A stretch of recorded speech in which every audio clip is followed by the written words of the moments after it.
Hoje nós estamos aprendendo aqui na sala com as crianças sobre a Páscoa. Hoje nós vimos o início, né? Que foi a ceia preparada pelo Senhor Jesus e seus discípulos. E a entrada também na cidade de Jerusalém, Jesus montado no jumentinho e as pessoas, né? Que receberam Jesus com folhas, ramos de palmeiras e também cantando Hosana nas alturas. Agora estamos fazendo algumas atividades sobre a lição.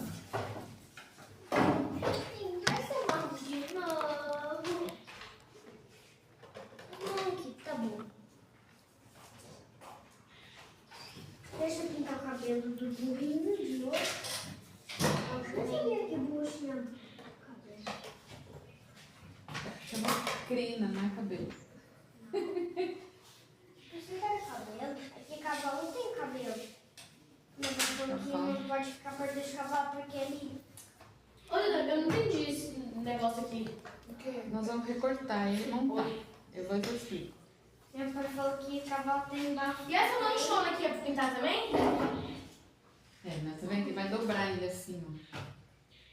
Pinta isso. Eu entendi. Pinta tudo. Tem que pintar da mesma cor, os dois lados, né? Ele é o mesmo burrinho. Verde.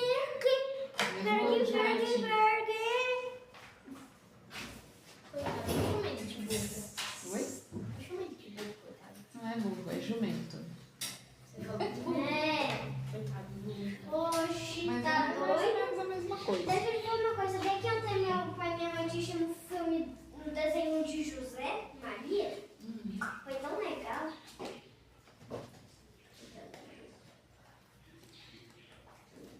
Mami.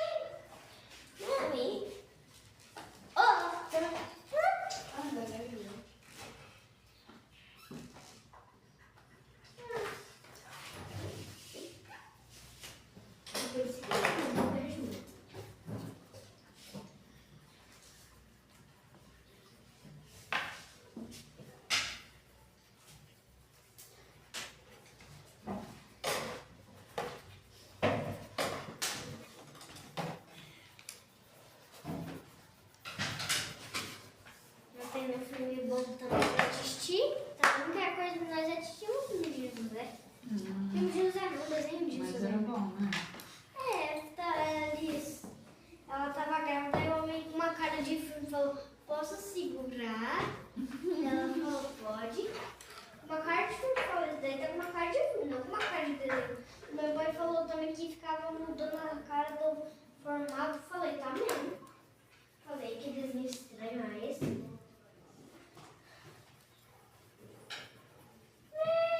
Meu Deus do céu, ia pintar o cabelo das pessoas de preto, de cinza. Só que eu fiz preto.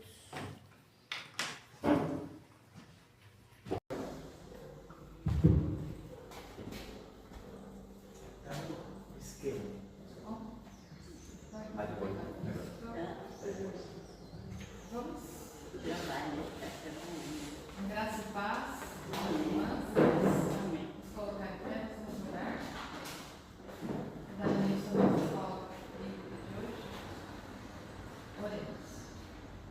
Senhor Deus e Pai, nós te agradecemos, Senhor, pelo dia, porque, ó Deus, tu tem nos abençoado em cada momento, tu tem estado conosco todo o tempo. Nós te louvamos por isso, Senhor. Agradecemos pela semana que tivemos, pelo amor e pelo cuidado conosco.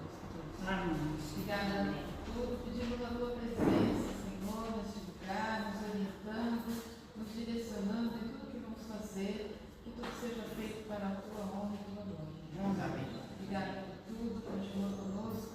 Nós oramos no nome do Senhor Jesus. Amém. Amém. Vamos cantar o hino 312.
Amém. Muito obrigado, amado.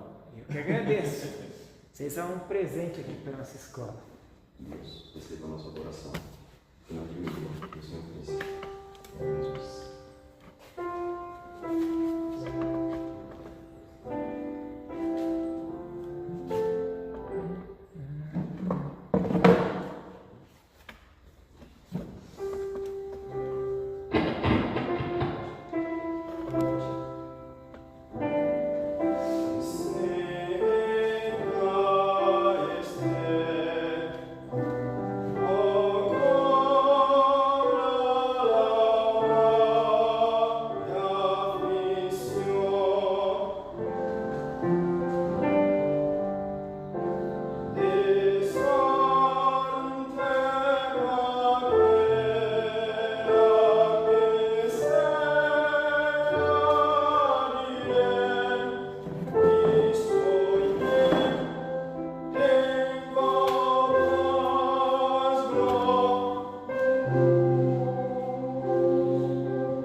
Tiago, vou ler capítulo 4, versículo 1.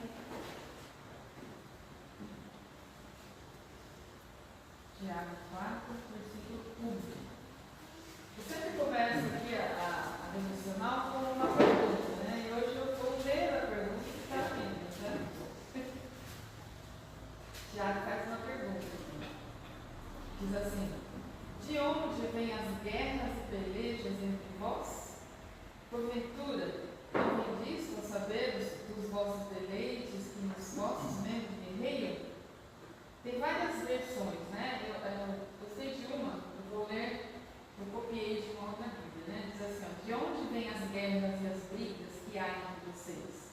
Não vem das paixões que guerreiam dentro de vocês? A gente tem ouvido tantas notícias sobre guerras, né? Que estão acontecendo, e às vezes a gente tem uma guerra dentro de nós também, né? A gente guerreia contra, às vezes nós mesmos, né? Os nossos próprios sentimentos, os nossos próprios desejos, os nossos pecados também, né? E às vezes a gente olha um para o outro e não vê, a gente não vê essa guerra, né? Que acontece dentro de nós.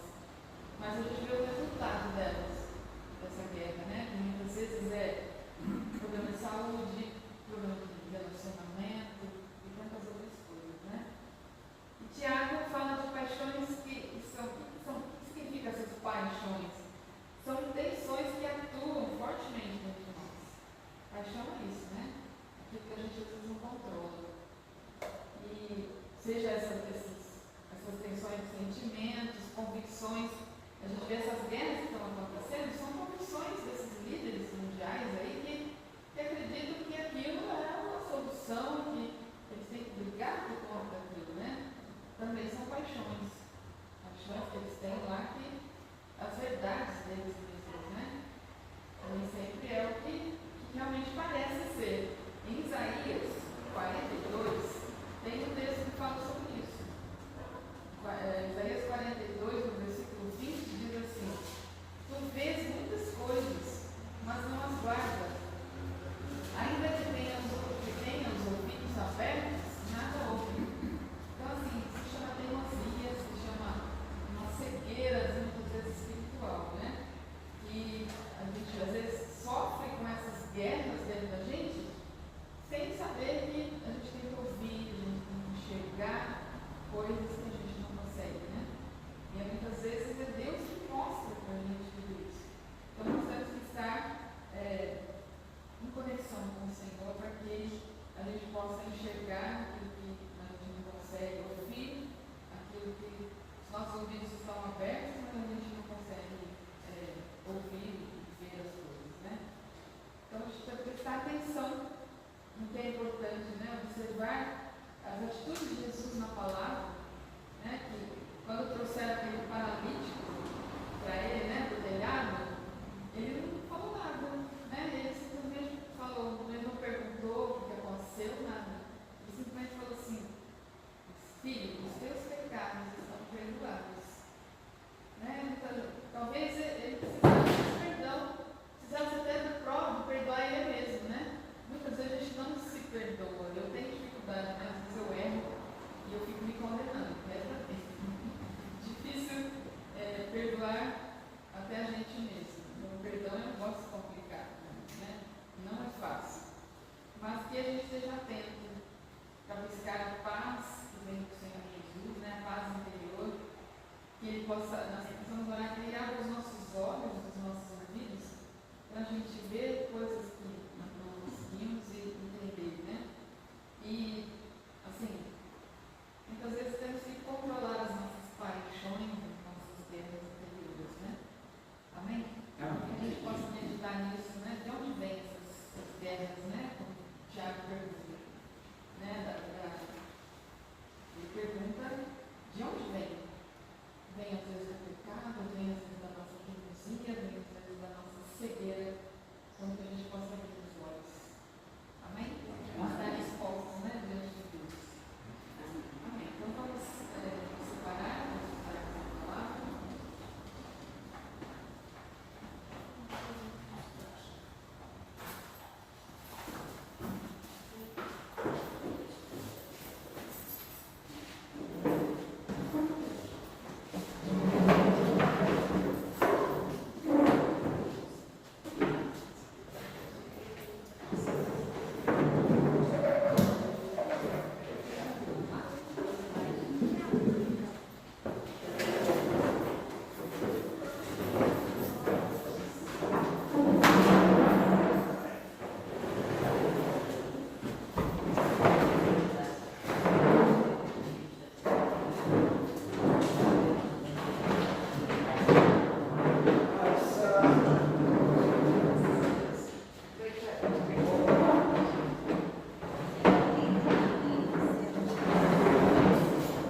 Conversei com o pastor Gutenberg ontem à noite, já contei para ele Já, ontem à noite. já recebi pelo WhatsApp a bênção? O Gessé provavelmente vem na noite. O Gessé, irmão da Noemi, ele é um engenheiro que está cuidando do projeto aí do banheiro. Ele já passou para nós o projeto, está pronto. A gente vai conversar algumas coisas aí, acertar alguns trâmites aí, ou agora de manhã. Ele falou que ele não sabe dizer se ele consegue, se ele terminar o compromisso dele agora de manhã, ele vem para a gente estar conversando, para começarmos aí na prefeitura e vermos já a parte documental. Então, está andando. Está andando. Ok? É Deus movimentando. E aí nós deixamos ser trabalhados, tá bom? Mais ou menos isso daí, pastor, porque a partir de agora não depende só de nós, aí depende do fiscal, da prefeitura, vai ter que ser feito um levantamento, porque tem partes daqui que não constam na planta e já você não sabe se foi acrescentado ou não, né? Então existe duas possibilidades aí. Se nós, para sermos mais rápidos, se não houve o acréscimo e a regularização da planta geral do Santa Gertrudes até o presente momento, o que nós vamos fazer? Nós vamos construir os banheiros, iniciar a construção dos banheiros e chegar na prefeitura e regularizar tudo de uma vez. Aí já faz uma coisa só. Entendeu? Mas o que não pode acontecer é o que aconteceu até hoje.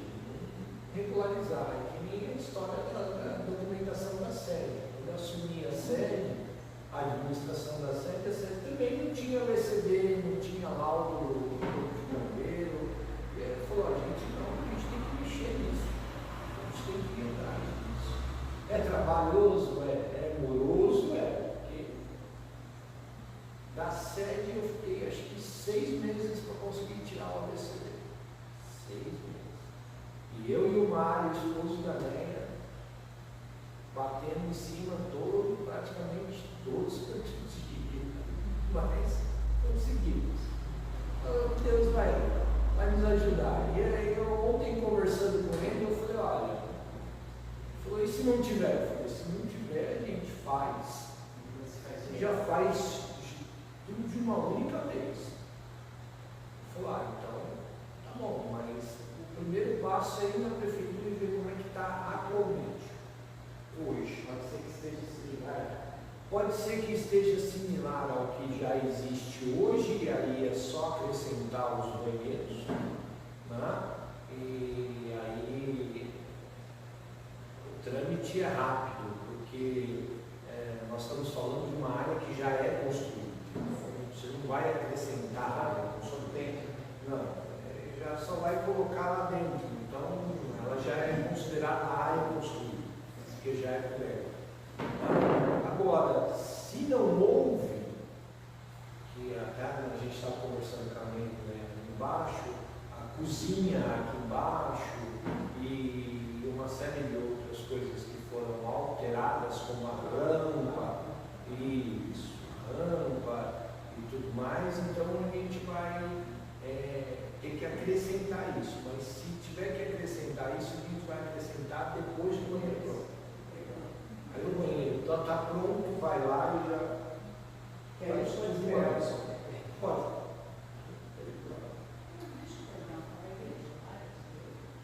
Não. As igrejas não pagam o conteúdo. As igrejas são isentas. São uma lei federal desde a época do Império. Tá? Desde a época do Brasil Império, as igrejas, todas as igrejas são isentas de conteúdo. Tudo bem? Vamos lá? Mas isso não impede que ela tenha que ter a sua documentação em ordem. de Mateus, capítulo 6. Nós paramos no versículo 1. Pai Nosso, né? Nós terminamos o Pai Nosso. Terminamos o Pai Nosso, começamos, na verdade, nós paramos no versículo 16. Isso. Quando jejuarem, não se apressem, não se apresentem com uma aparência abatida, como os hipócritas. Eles fazem expressões de tristeza para os outros verem que estão jejuando. Eu lhes digo que já receberam sua recompensa. Entretanto, você ao jejuar, arrumem-se, lavem o rosto para que ninguém saiba do jejum, com exceção de seu pai, que está com você em segredo. O seu pai que vê o que é feito em segredo, dará a você sua recompensa. Jejum. Para que nós jejuamos? Para ficar todo mundo magrinho, esbelto. Que aí a gente jejua, depois vai lá e mete o pé na jaca. Literalmente. Falar em jaca, hoje eu comi uma jaca. Chácara da manhã, hoje eu comi jaca. Fazia tempo que eu não comia, pastor. Você prefere que tem jaca? Só que eu não estava vendendo, estava vendendo.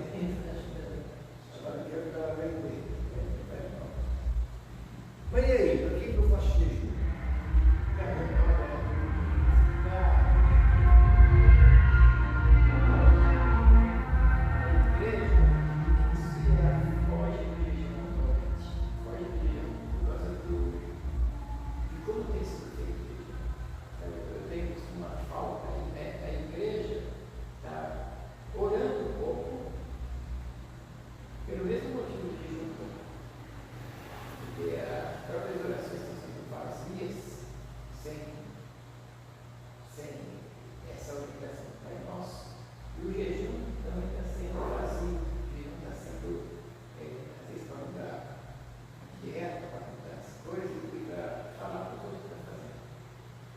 Mas qual é o motivo principal da jejum? O principal é que ele precisa ser mais de nós, ter mais de Deus. Eu mortificar a minha carne. O que Paulo fala? Que a nossa luta é contra o quê?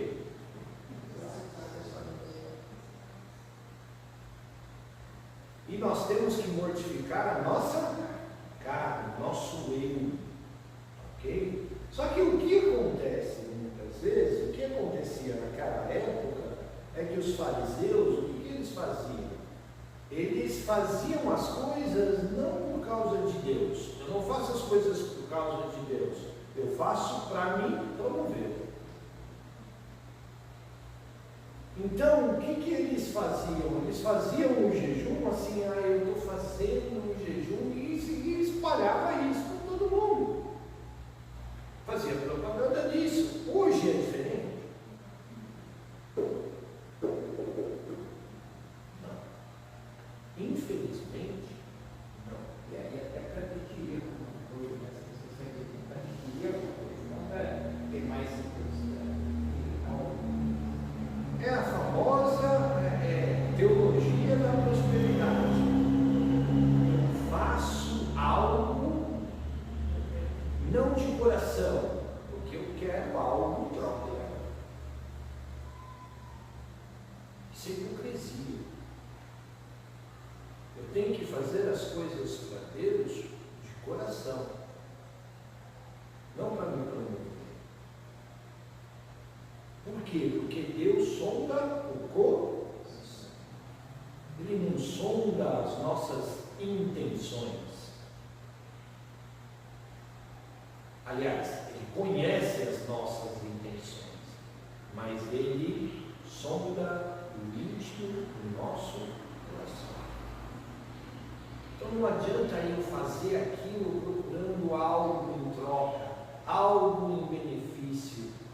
adianta eu fazer o bem para os outros para me promover, para fazer uma autopropaganda. Eu tenho que fazer o bem para os outros porque está na minha índole, porque eu gosto. Porque é assim que é. É por isso que Jesus fala, olha, Senhor, quando que nós vimos você passar fome, todas as vezes que você deixou de fazer isso para alguém? Não é? Você já viu aquelas pessoas que param no sinal? Enquanto param no sinal, você olha de longe assim, vem aquelas pessoas com a plaquinha, ou muitas vezes bate no vidro, perde alguma coisa. Enquanto está só ele ali no carro, ele fecha o vidro, ignora aquela pessoa e tudo mais. Juntou uns 4, 5, de repente abaixa o vidro e sai uma moedinha lá, de 10 centavos. Ele está fazendo aquilo de coração? Não. Está fazendo aquilo para se promover para o outro. Para achar que aquilo é bonito. Entendeu? Quando na verdade Deus está dizendo, olha, faça, quando você fizer o jejum, lava o rosto, se anima aí, não deixa ninguém ficar sabendo o que você está fazendo. Cara de moço, né? Oh, você está com fome. Por que você está com fome? Porque eu estou fazendo jejum. Eu estou jejuando. Já viu aquelas pessoas que chegam do lado assim? Está bem? Não, estou com fome. Por que você está com fome? Estou jejuando. Estou jejuando.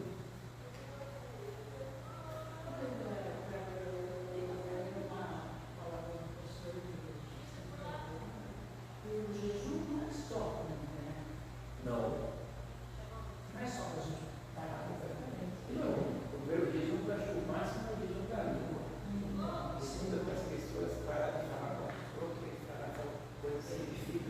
E você tem que oferecer algo que é a mortificação do meu eu. Vou citar um exemplo. Tem gente que gosta de jejuar, não é um jejum total. Olha, por exemplo, diabético. Hoje, um diabético virar e falar assim, eu vou fazer um jejum 100%. O pastor tem diabetes, sabe do que eu vou falar. Vou fazer um jejum 100%. Tá certo? Funciona? E o que vai acontecer? Vai passar mal, porque a cada 3 horas tem que comer algo. Né? Aí eu vi e falo assim, por exemplo, tem pessoas que eu vou oferecer algo para Deus, eu vou fazer um jejum de, vou passar uma semana sem tomar café. Aí tudo bem, você olha para a pessoa e fala assim, a pessoa já não toma café.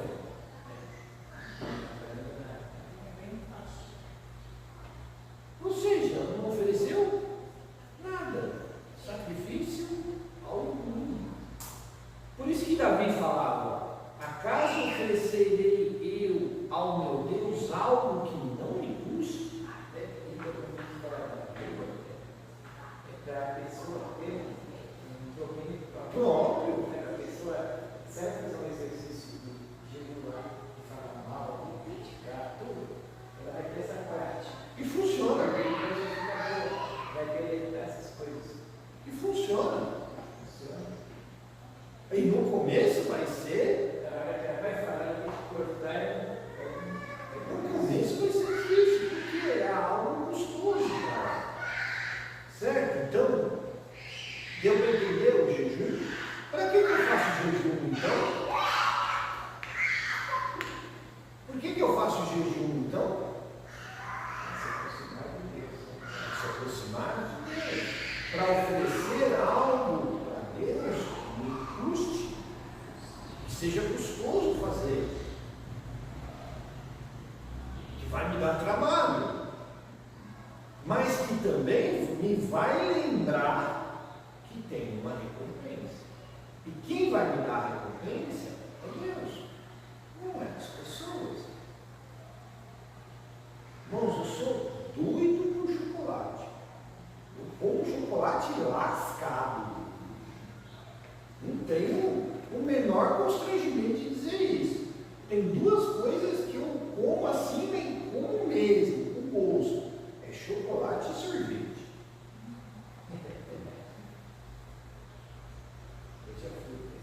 E aí eu ofereceria, por exemplo, para mim fazer um jejum. Eu acho que hoje, se eu falar para você, Mene, eu vou fazer um jejum. Beleza. Você vai oferecer sorvete. Olha, vou passar um mês sem comer sorvete. Não vou falar um ano não, porque não vai rolar. Não rola, de janeiro. Não rola.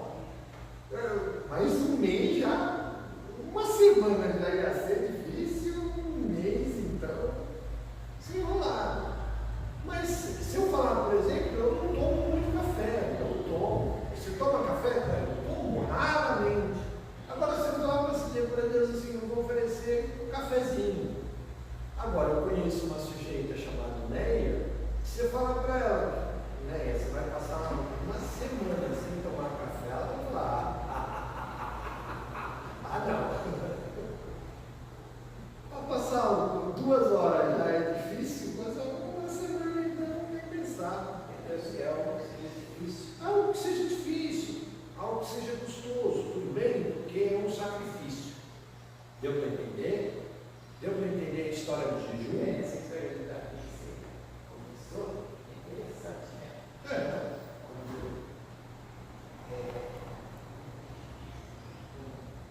Uma pessoa oferece para ele, né? Tocar com ele, né? Na verdade, ele queria comprar um campo, né? Ele queria comprar um campo para construir um altar. E ele ofereceu de graça. E a pessoa ofereceu de graça. Não, você é o rei. Se você é o rei, eu não vou vender o meu campo. Ele falou, não, veja. O objetivo de comprar o campo não é para mim, para Deus. Eu vou construir um altar e vou sacrificar. Tudo bem? Você não está. Então, quando ele vira e fala assim, não, o campo é seu. Vai lá. Constrói seu altar, sacrifica, o campo é seu. Quanto custa? Não, estou dando de graça para o senhor. Você é rei. A Caína, caso eu oferecerei algo ao meu Deus que não me custa. Ele falou, qual é o sacrifício nisso? É tremendo, né? Qual era o sacrifício nisso? E isso, ele falou, não é para mim. Ele falou, veja, você não está dando algo para mim. Eu vou dar ao meu Deus. Eu vou oferecer esse campo, vou comprar, ele não vai ficar comigo. Ele vai ser oferecido a Deus. Tem que ser algo muito importante na vida. Sim. Para Deus ver que você está se libertando. É uma libertação. É uma libertação, e isso funciona até hoje. Mas hoje nós estamos na época da graça, Kleber. Hoje eu não preciso sacrificar. É libertação. Isso é integral. É prioridade no lugar de Deus. Essa expressão que eu acabei de falar é correta. É correto nós pensarmos assim?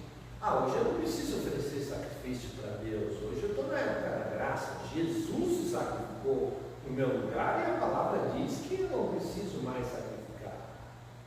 É correto esse pensamento?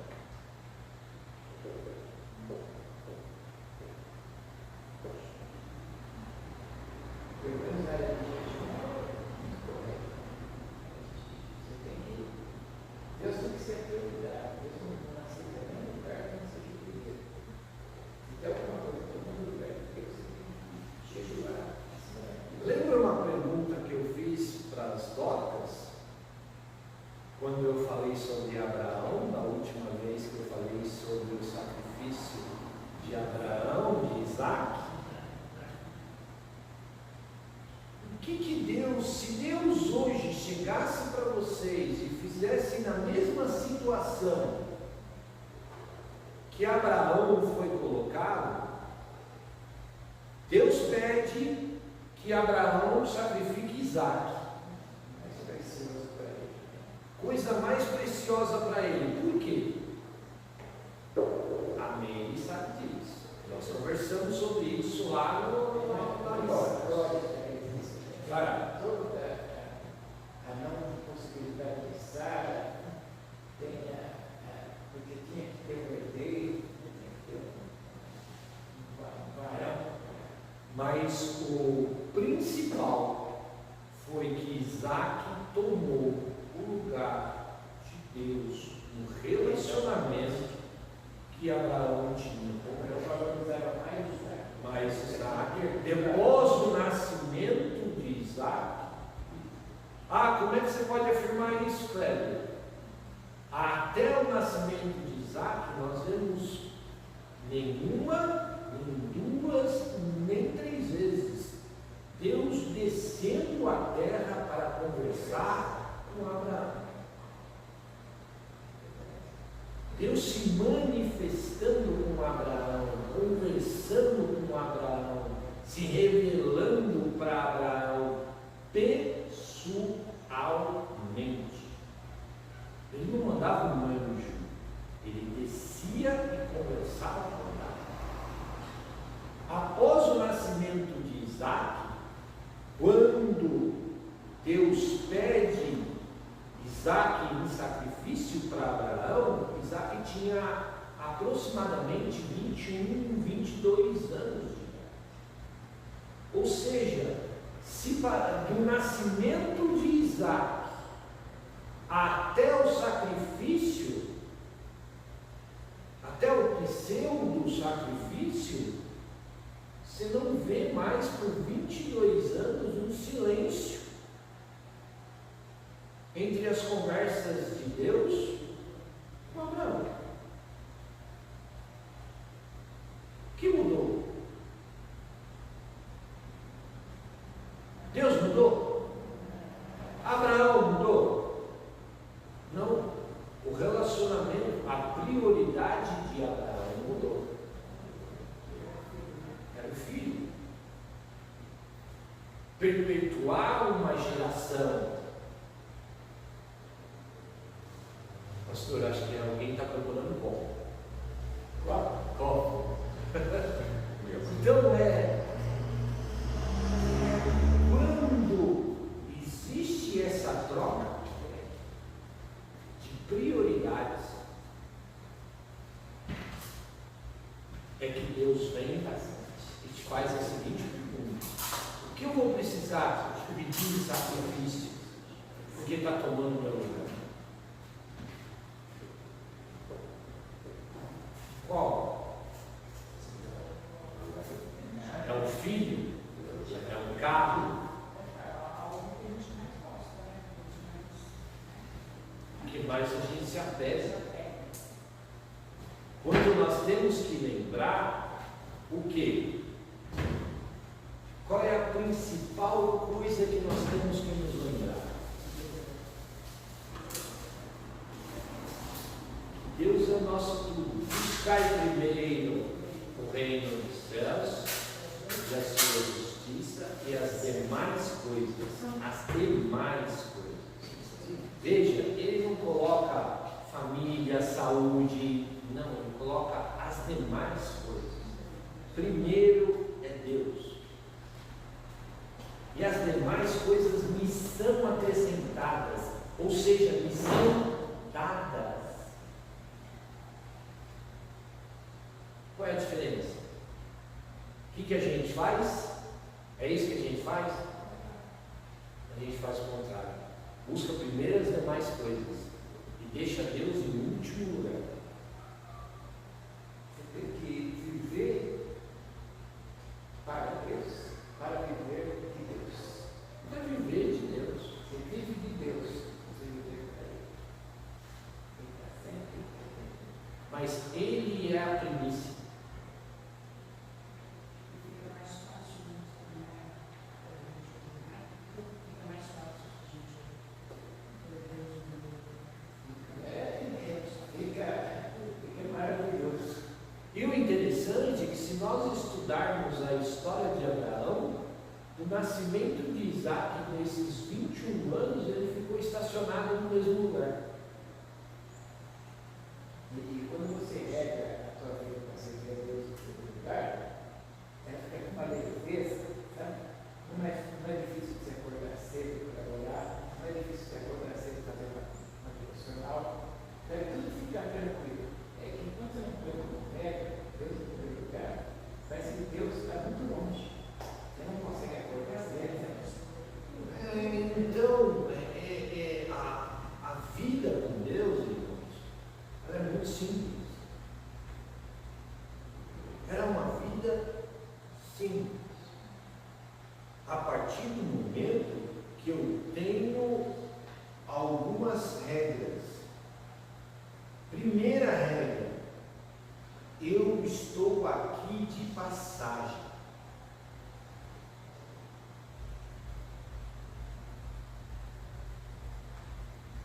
Eu chamei o filho de um pastor de ET nele. Nossa, arrumei uma confusão na escola dominical na igreja. Falei, sujeito, você é um extraterrestre. Como assim? Você é um ET. Por quê? Porque Paulo diz, você não é cidadão deste mundo, eu estou aqui de passagem. Se você não é desse mundo, você é daqui do céu. Sou cidadão do céu, então você é um ET. Você é um extraterrestre. Você está aqui, mas não é daqui.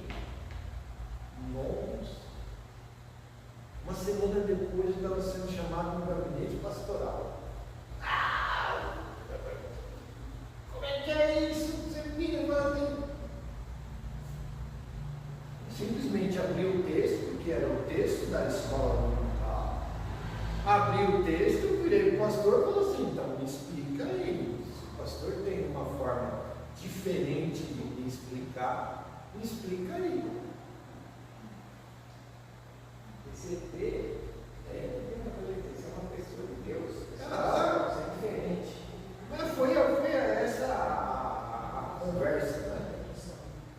E aí aquela virou e falou assim, está escrito aí, pastor. Não, mas não pode ser literal. Eu falei, mas Paulo está sendo literal. Não sou deste mundo. Estou aqui de passagem. Devia ser um momento que eu sou muito fora do período de Varginha. Aí ele virou e falou assim,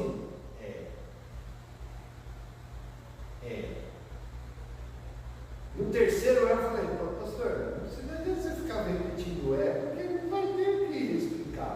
Está escrito aí, é palavra. Então você faz o seguinte, eu encerrei a aula falando para o filho dele da seguinte forma, meu irmão pode não concordar comigo, mas então você faz o seguinte, anota no seu caderninho, quando você chegar lá em cima no céu, você vira para Paulo,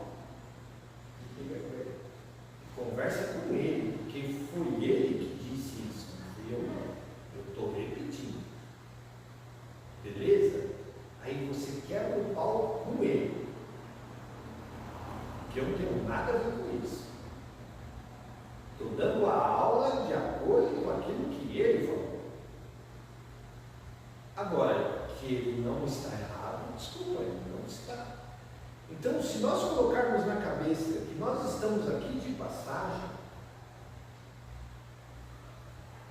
as coisas deste mundo se tornam mais leves, supérfluas. Eu não vou começar a dar tanto valor para as coisas deste mundo. Por quê? Porque elas são passageiras. Essa fase, o inimigo, ele aproveita. Um exemplo, você vai dar a nossa, vamos citar Dorcas, está na classe 10 Dorcas, explicando uma coisa. E se uma ou outra tiver uma parte espiritual bem lá embaixo, difícil, o inimigo vai ficar fustigando aquelas coisas.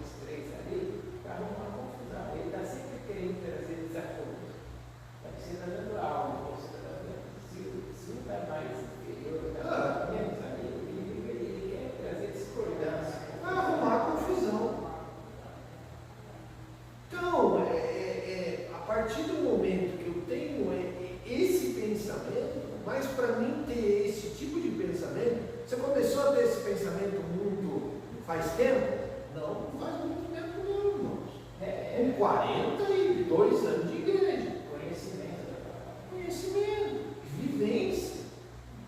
Vivência. Vivência. Aí as coisas desse mundo começam a te afetar menos. Bem menos. E as suas preocupações se tornam mais leves. Aí você entende quando Jesus vem e fala assim: toma sobre vós o meu jugo. Por quê? Porque ele é leve. Ah, mas não tem jugo. Não tem jugo. Existe um jugo, existe um fardo que você precisa carregar. Qual é o fardo que você precisa carregar? O fardo da sua renúncia todos os dias. Isso aí é conforme a gente vai passando, bem, né? Sim. Aí que a gente vai entendendo que realmente é um passageiro.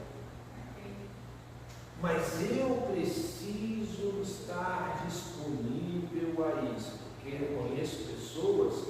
Uma vez um pastor fez uma pergunta numa igreja, e eu estava nessa igreja neste dia, e uma pessoa se levantou e disse: não, eu estou nessa igreja há mais de 40 anos. E há mais de 40 anos que eu acho que não mudei absolutamente nada. Não aprendi praticamente nada. Muito triste. Aí você olha e fala assim: olha, ela está há 40 anos nessa igreja, eu tenho 42 anos de evangelho. Aprendi muita coisa e mudei muita coisa. E que ele continua aprendendo e continua mudando.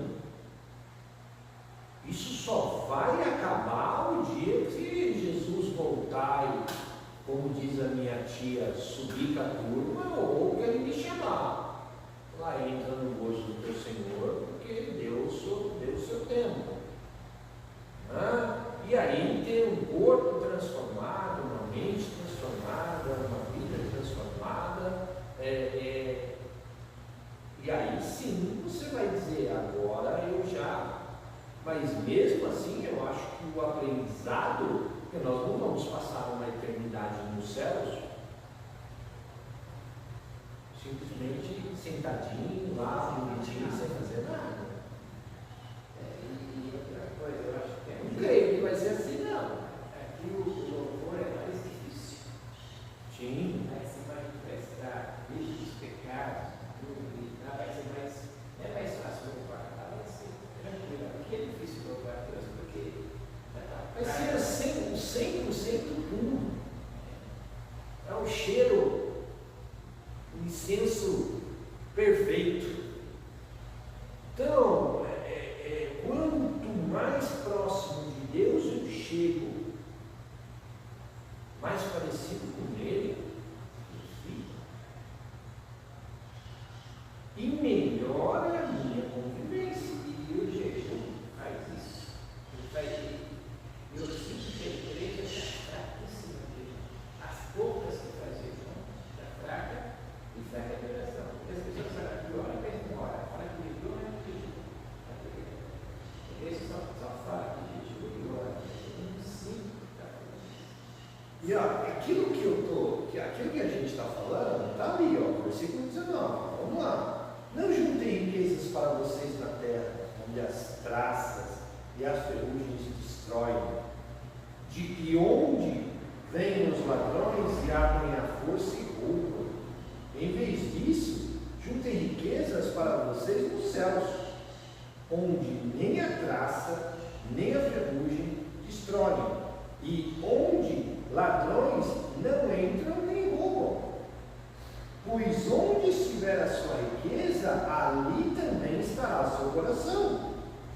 O olho é a lâmpada do corpo. Vamos parar aqui nesse versículo 21. Isso que a gente acabou de falar. Por que quer dizer então que eu não posso, a partir de amanhã eu já vou pedir conta do meu trabalho, não vou trabalhar mais e vou viver da fé.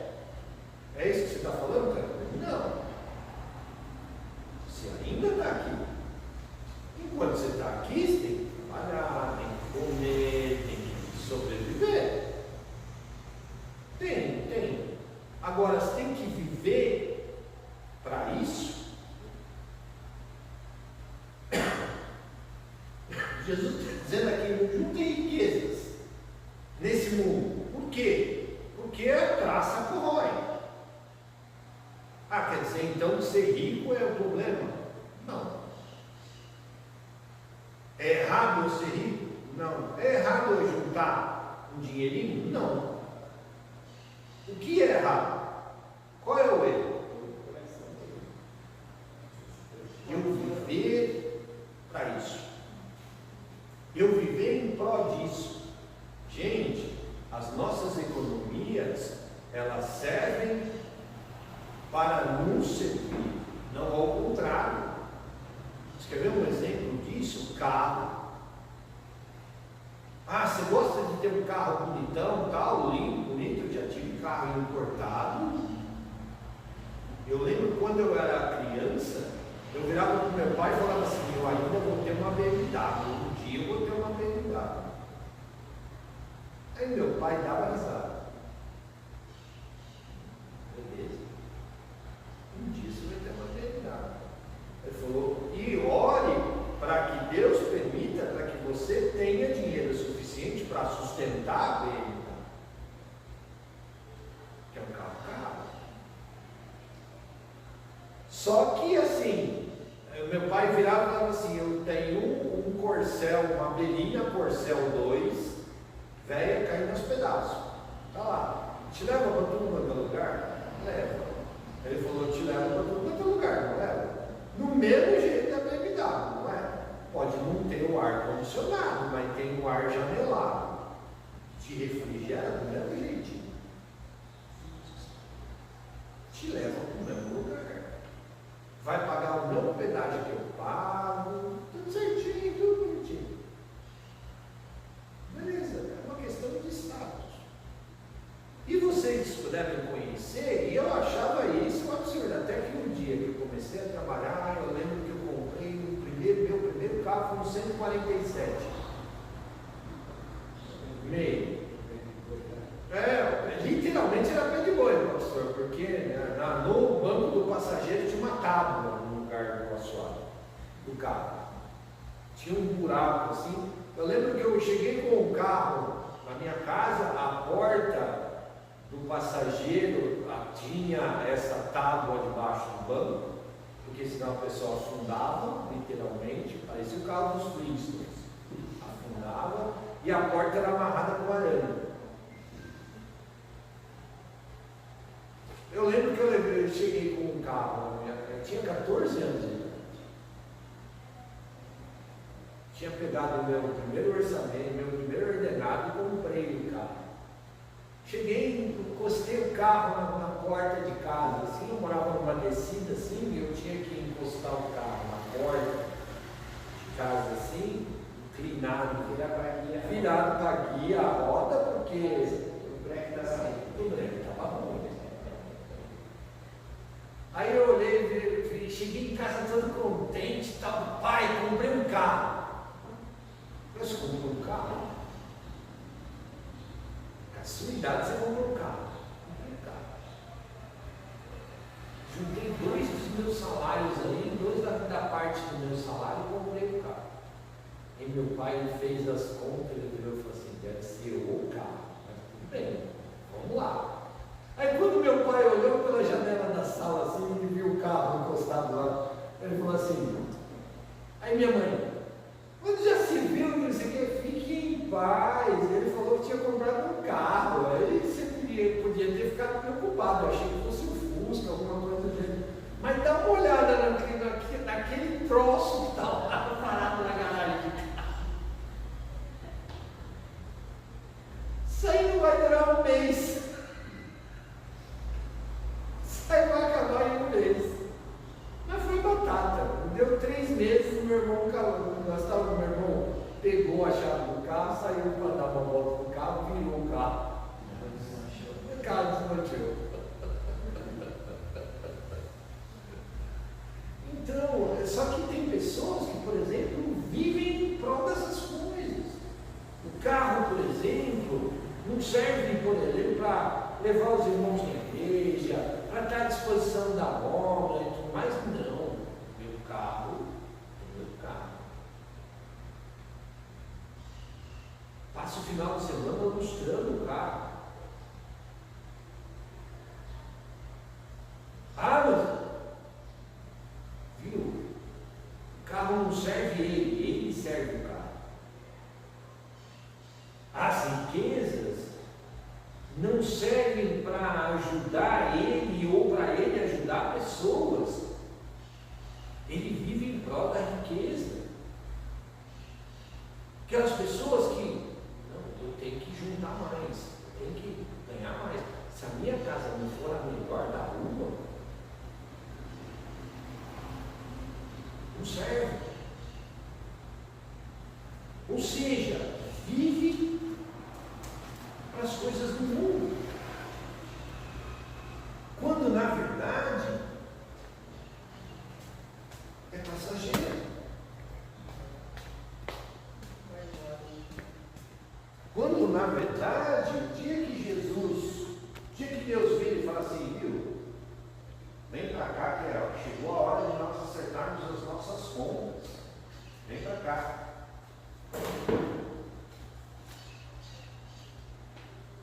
Veio nu a esse mundo, vai nu.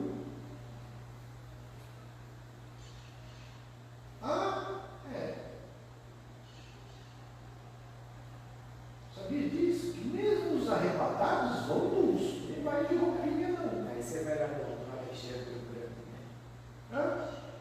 Foi enterrado, né? Foi com as mãos para fora e depois jogar as joias dele pelo chão do caminho. Mostrar que ele não estava levando nada. Ele não estava levando nada. Grande conquistador. Riquíssimo. Você olha para Salomão diz o seguinte, ele falou, eu tive todo o conhecimento e toda a riqueza do mundo. Salomão, irmãos, até hoje não existiu ninguém, até os dias de hoje, com o tamanho da riqueza calculada pelos historiadores que Salomão teve. Até o presente momento.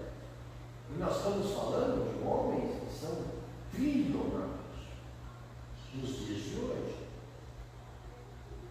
Mas até os dias de hoje, os historiadores calculam que ainda não existiu um homem tão rico quanto Salomão. Leia o livro de Provérbios. Tem um versículo que ele fala, não lembro o versículo que tem, meia dúzia de palavras, ele fala 4 vezes, tudo é vaidade, vaidade, vaidade. Vaidade. Por quê? Porque são coisas terrenas, são coisas passageiras, coisas que Jesus está dizendo, a traça e a ferrugem corroem. Vão ficar. Quando na verdade aquilo que eu tenho que almejar é a eternidade. Porque lá não corrói.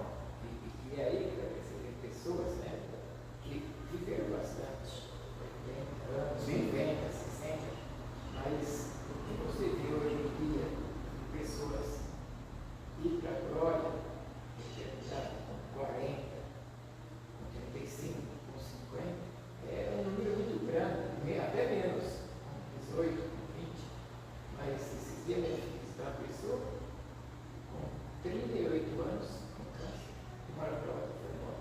Outra que estou visitando está com 50, uma da Inaura, com 50, está em estado terminal. Sabe? E as pessoas pensam que vão viver para sempre aqui. Não vão. Qualquer momento Deus pode chamar. Não vão. Não importa a idade. Ele chama. Não vão.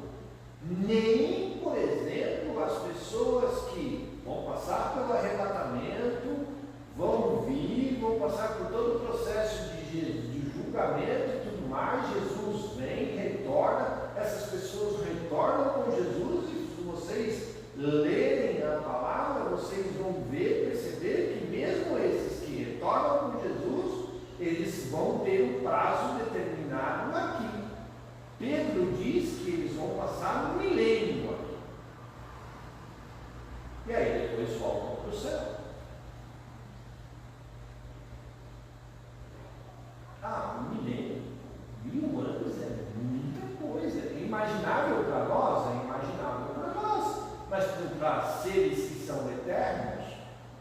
desde então passarão a ser eternos, 1000 anos não é nada.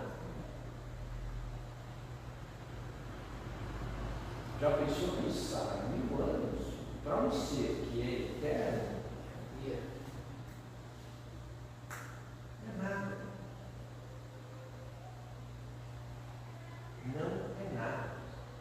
Então nós temos que ter essa ciência. A partir do momento que eu tenho essa consciência de que eu sou um ser eterno, que serei eterno quando estiver ao seio do Pai e ter o corpo transformado, que as coisas não são daqui, que as coisas daqui são passageiras. Só que Deus vai acrescentando. Nossa, meu carro está com 310 mil quilômetros rodados. Tem 14 anos que está comigo. Quantos anos tem o carro do pastor? 22. Quantos quilômetros rodados tem? Nem olha mais nada.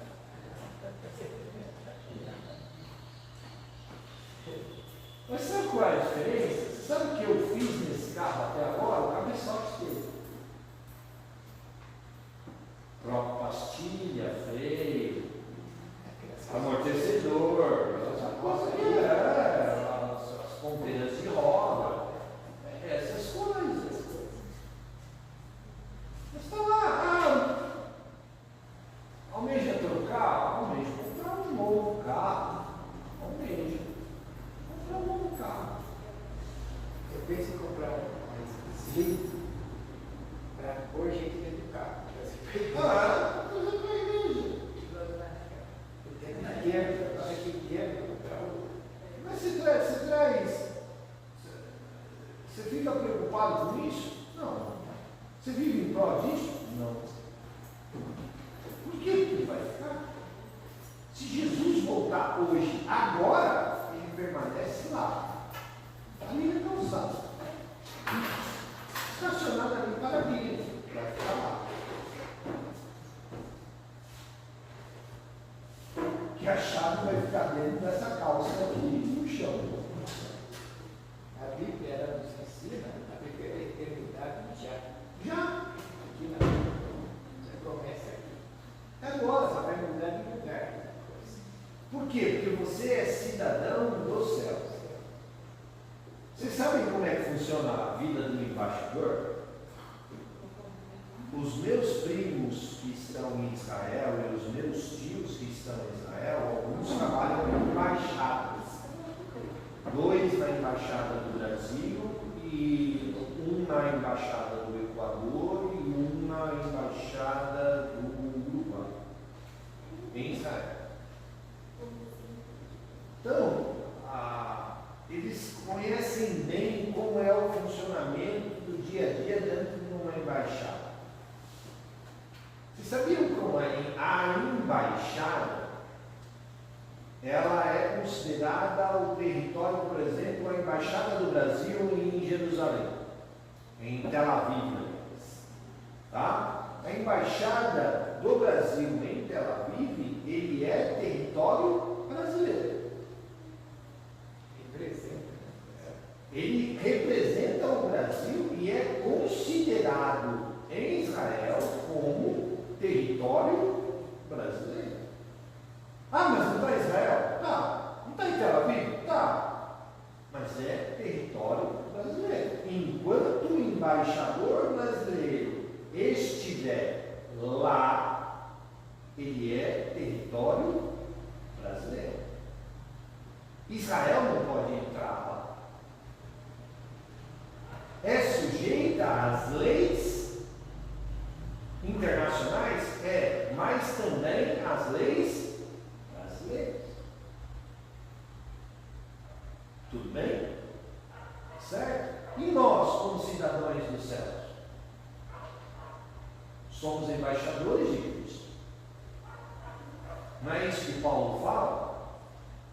Somos embaixadores de Cristo. Indo para 727. A Igreja Batista tem a União Batista de Adolescentes, a UBA. Ok?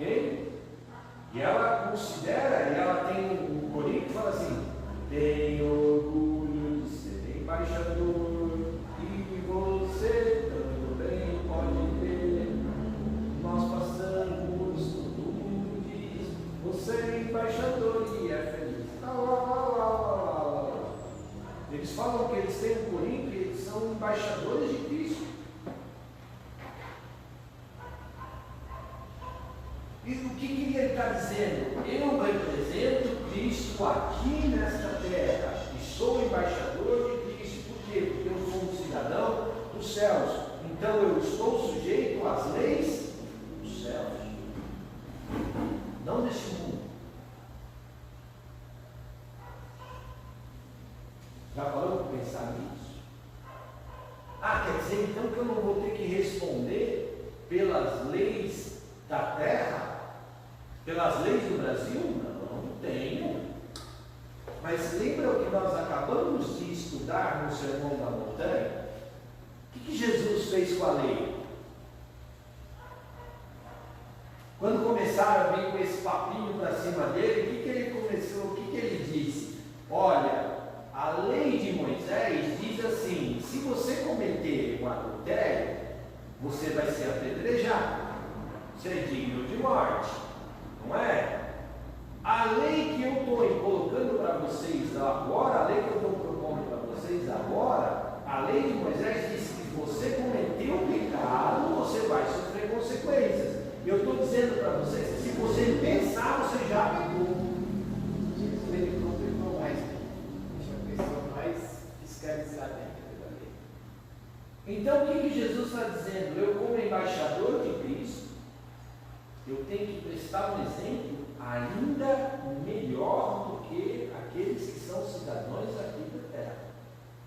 Jesus ele era bem assim, quando ele fala igual o jejum, ele não fala assim você jejuar. Quando você jejuar? Quando? Jejum não é você pode jejuar se você quiser. Jejum é para jejuar. Quando você jejuar, fazer assim. Não é assim você jejuar. E na lei ele fala a mesma Ele não te coisa. deixa a opção. E na lei ele faz a mesma coisa, ele cerca a pessoa. Então, deu para entender essa história do embaixador? Deu para entender? Representante. Sou representante.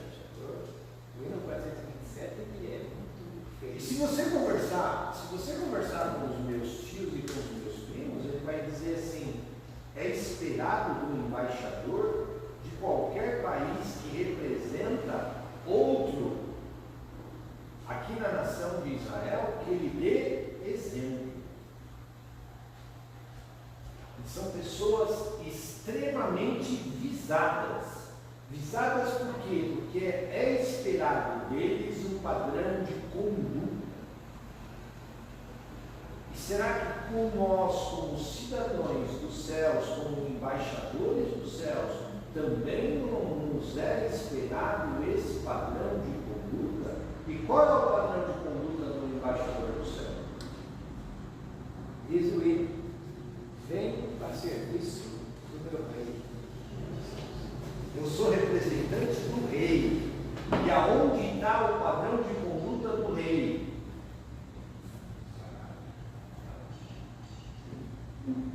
Só que se você perguntar também para os meus primos e para os meus tios, eles vão dizer que a vida do embaixador é uma vida complicada. Não é uma vida simples, não. Não é uma vida simples. Agora mesmo, em períodos de guerra, eles são a representação máxima do país. E eles se colocam lá e permanecem lá. Por quê? Porque tem cidadãos brasileiros que estão lá que precisam de auxílio. Quem dá o auxílio? O embaixador. Quem promove a saída deles do país, se necessário for? O embaixador. Só que para isso, para ele chegar ao cargo de embaixador, de representante, ele estuda e estuda muito. Ele conhece muito as leis brasileiras. Quero representar bem a Cristo? Estudo. Estudo o quê? A palavra. Tem conhecimento daquele pela qual eu represento. para mim poder fazer uma boa representação. Senão eu não consigo. Tudo bem? Aquele tempo, pessoas que nem Nicodemos, tinha 14 horas de estudo por dia. 14 horas. Para estudar, para ser o que Nicodemos é. Claro que chegou um tempo que eles começaram a virar religiosidade. Para ser a espiritualidade. Por isso que Jesus fala que tem que nascer de novo. Nascer de novo. Mas eram 14 horas de estudo. Aí Jesus vem com uma única frase e destrói isso, sim. Nicodemos, necessário vos é nascer de novo. Ou seja, Nicodemos, tudo isso que você aprender, você vai aprender tudo de novo. De uma forma diferente. Só que dessa vez, Nicodemos, não vai ser na teoria, vai ser na prática. Nascer de cima. Nascer do céu. Vai ser na prática. A criança aprende na teoria, ela aprende a falar na teoria, ela aprende a falar como? Escutando e Corrija se eu estiver errado. O judeu ele tinha, se não me engano, 5 ou 6 formas de nascer de novo. De um percurso. Eles foram, não dessa meia dúzia. Meia dúzia ia ser quando ele nascer do espírito, da água. da água. Aprender na prática. Vamos aprender na prática? Então, vamos lá. Irmãos, está sendo bem devagar. Vocês estão percebendo aí que o negócio está evoluindo bem devagar. Hoje nós evoluímos 4 versículos.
braço, um pouco né? o braço, Oi? para pegar a camiseta. Assim. Isso. Muito bom. Muito bonita. Eu queria chamar ele lá, é um versículo do estudo que nós tivemos hoje, né? Hoje nós falamos sobre o início da preparação da Páscoa, né? Por Jesus e seus discípulos. Então nós vemos hoje a preparação da ceia, a última ceia, né? Do Senhor Jesus.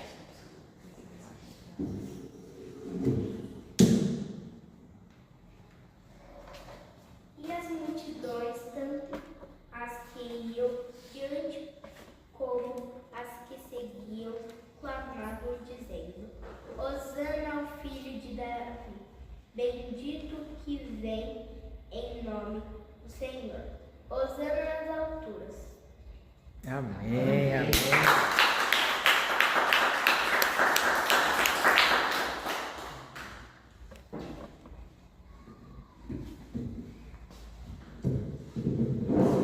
Pastor, tem avisos? Temos avisos? Bom, primeiro uma pergunta. Vocês vão ficar comigo? A gente vai embora com o Kleber? Tá. Mas eu vou voltar com ele. Eles vão vir à noite. Ah, vem à Nós vamos noite? pra Central também. Vê se você consegue. Ah, vai para a central? É. Vê se você consegue tirar o Amazing Grace Vamos de Grace? Ah, tá. Vamos sair. para de noite. Vamos passar daqui. Legal, legal. Tá, para arrancar o couro dele também, né? Tá? E vai almoçar com a gente? Não, né? Não, pode ir. Hoje nós vamos, porque hoje vai ser a correria. Tá, correria, tá bom. Então, e às 17 horas o nosso culto, tá bom? Então, esse é o aviso principal. Estamos esperando a todos aqui. E alegria de ver a irmã, viu? Sua volta aqui. Fez falta, tá bom? Estava com gripe, né? Que não sabia, tá bom? Mas muito feliz de ver, tá bom? Deus abençoe. Amém. Eu agradecer a visita da Heloísa lá também. Ah, é? Conosco, né? E, Volte sempre, Heloísa. e Dorcas toda terça-feira. É verdade. Tá, então, Terça-feira as mulheres estão aí. Amém? amém. Então vamos encerrar, vamos colocar de pé, vamos orar. Tempo, né? Senhor Deus, nosso Pai, mais uma vez nós te agradecemos, Pai, por nossas vidas, por cada pessoa aqui representada, por cada lar aqui representada, nós te louvamos, Senhor. Agradecemos porque o Senhor tem que estar conosco, Deus. Pedimos que esteja conosco nesse dia, tudo que vamos fazer. Abençoa o almoço, Senhor, o alimento. Nós te agradecemos por ele, nós pedimos que o abençoe. Abençoe as mãos que trabalharam, as mãos que prepararam. E que não falte, Senhor, alimento sobre as nossas mesas. Agradecemos por tudo e oramos no nome do Senhor Jesus, que nos ensinou a orar dizendo: Pai nosso que estás nos céus, santificado seja o teu nome. Venha o teu reino, seja feita a tua vontade, assim na terra como nos céus. O pão nosso de cada dia nos dai hoje. Perdoa as nossas dívidas, assim como nós perdoamos os nossos devedores. E não nos deixes cair em tentação, mas livra-nos do mal, pois teu é o reino,